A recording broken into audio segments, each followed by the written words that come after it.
Bonjour, nous voilà pour la troisième émission de Schwartz Voix Noire sur Café Noir. Bien entendu, je suis avec Modeste Schwartz et je suis Gilbert Dawed des éditions Avatar.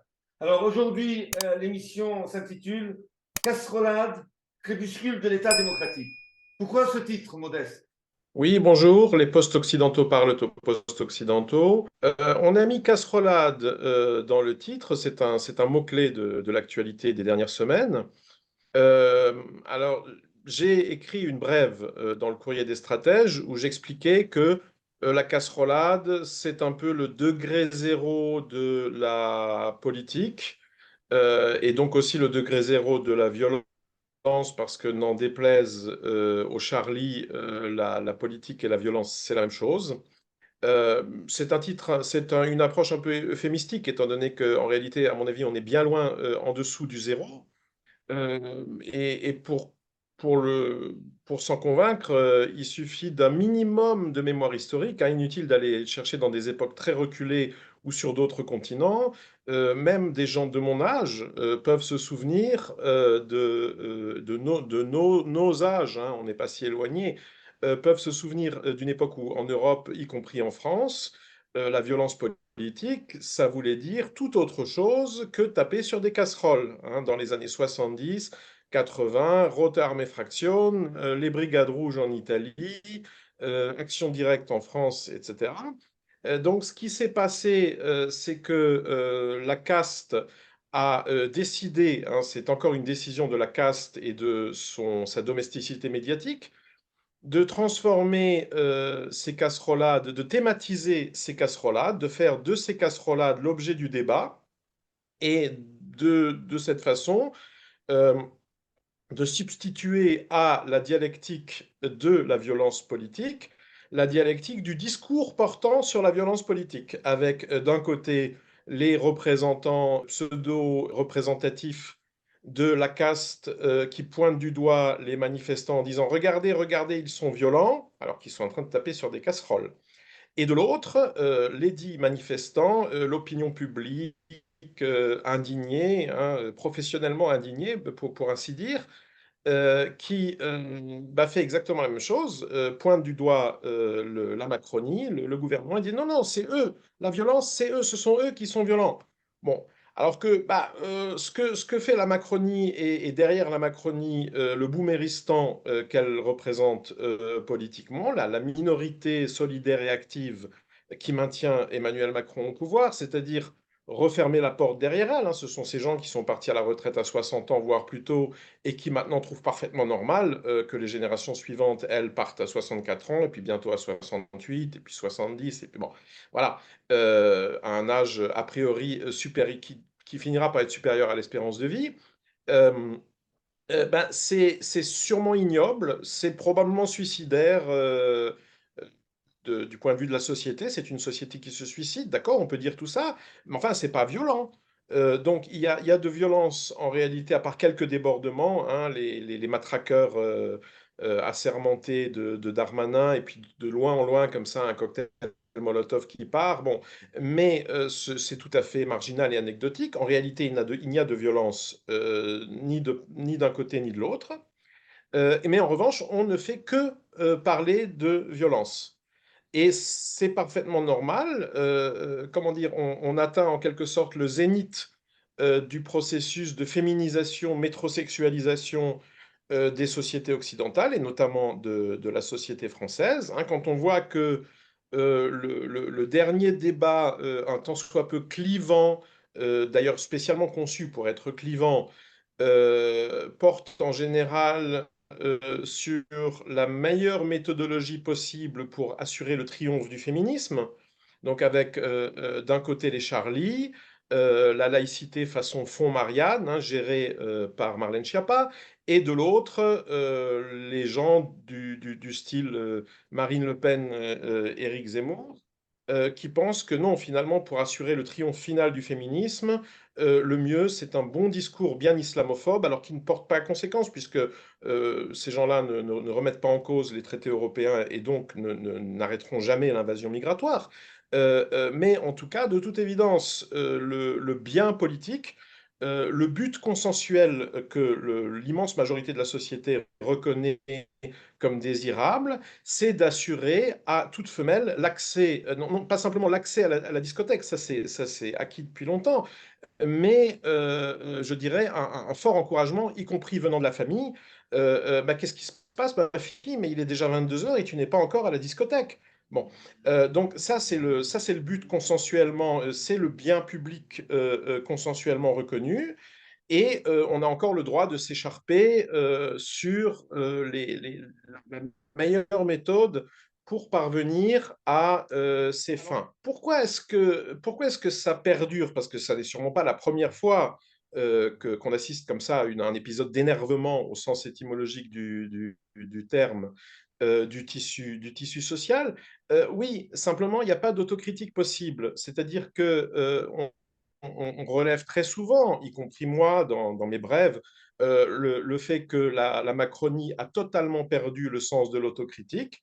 Hein. On peut sortir tous les scandales qu'on veut, le fonds Marianne, les selfies de Travelo, la mairie de Paris.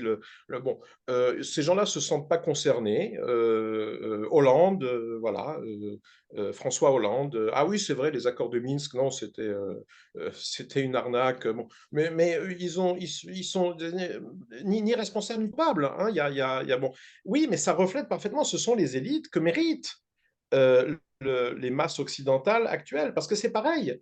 À part ça et là, un Maffezoli qui dit un ou deux trucs intéressants, en général, personne ne remet en cause l'innocence, la sainteté et surtout l'intelligence de ces masses, pourtant parfaitement manipulables. De ce point de vue-là, ben, le rivotril de la démocratie, hein, ce sédatif mais dont on ne se réveillera jamais, c'est le populisme au sens, ce populisme qui consiste à tout mettre sur le dos des élites. Hein, c'est-à-dire le peuple, il est virginal, c'est la victime. Alors, on vit dans une société où les victimes sont sacrées. Donc, il n'a aucun tort, il n'a aucune raison de changer d'attitude ou de mentalité.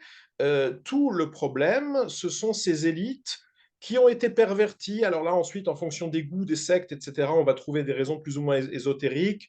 Alors parce qu'elles sont perverties, les élites, parce qu'elles seraient sous influence de tel ou tel groupe ethnique ou de tel ou tel réseau ésotérique, etc. Alors on va se disputer aussi pour savoir s'il y a trop d'eux ou pas assez d'eux. Voilà.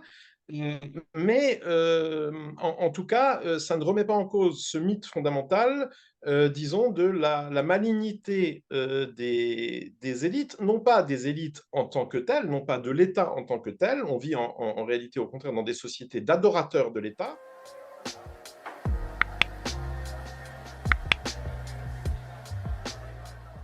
Simplement, on n'a pas la bonne élite, on n'a pas le bon leader. Et c'est là qu'intervient le mythe du bon leader. Parce que, alors c'est comme toutes les religions, hein, la vraie vie est ailleurs, hein, on ne le voit jamais, on ne peut pas le toucher. C'est le principe des amis imaginaires, hein, on peut écrire des épopées, des odes, etc., mais on ne peut jamais les présenter à ses amis ou à ses parents, et pour cause, ils n'existent pas.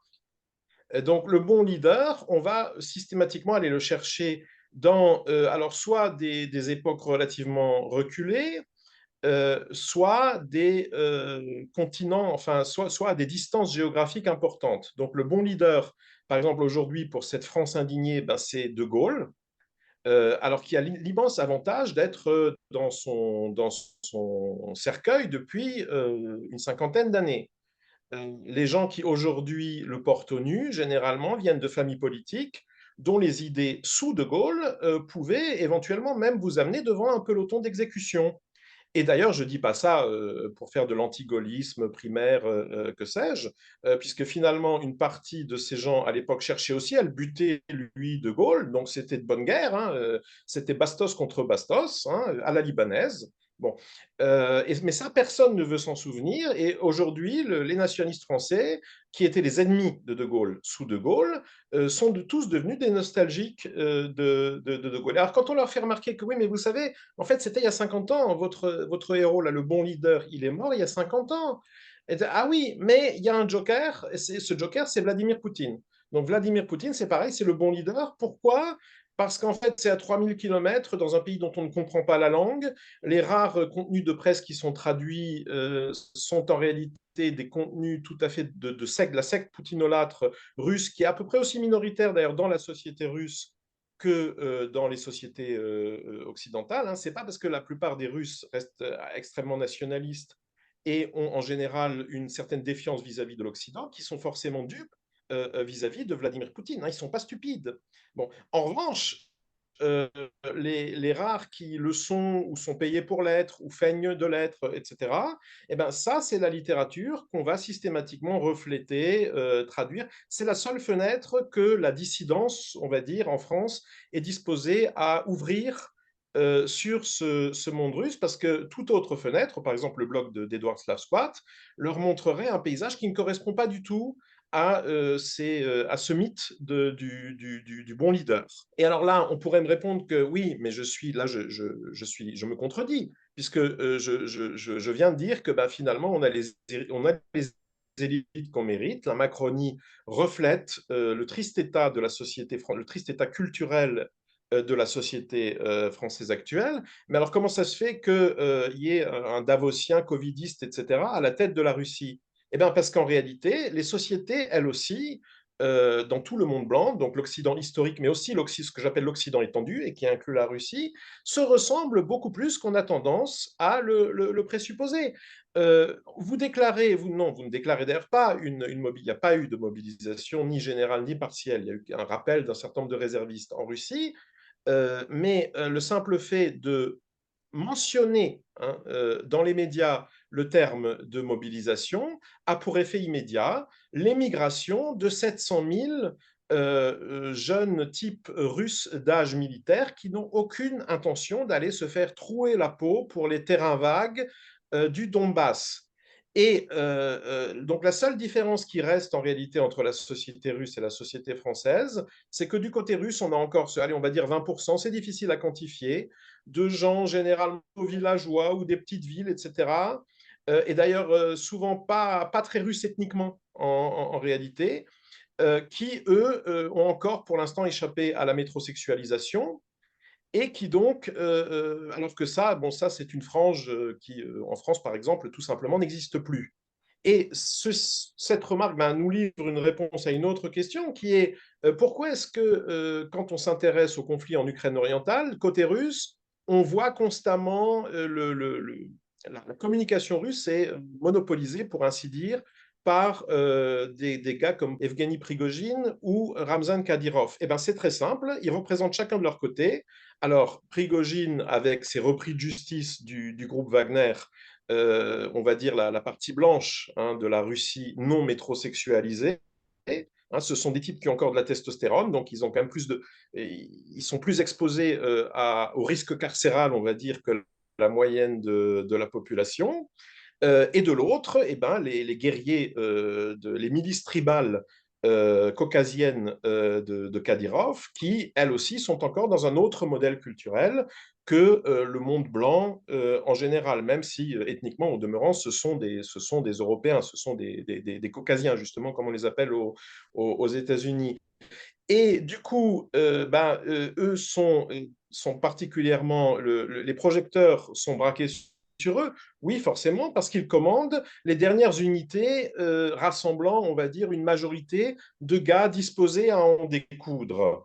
Mais non seulement pour ça, mais aussi parce que quand ces unités-là ont des pertes, voire des pertes importantes, ce sont des pertes qui en réalité ne font mal à personne. Hein. C'est-à-dire que les repris de justice, les ploucs violents qui se retrouvent, qui passent d'une prison d'État au bataillon de Wagner, quand ils se font buter, le russe métrosexuel de centre-ville n'en a strictement rien à foutre, exactement comme lorsque des Tchétchènes se font déchiqueter par les armes des Otaniens dans le Donbass, eh ben, ça fera ça de moins de proxénètes dans les rues de Moscou lorsque la paix sera revenue.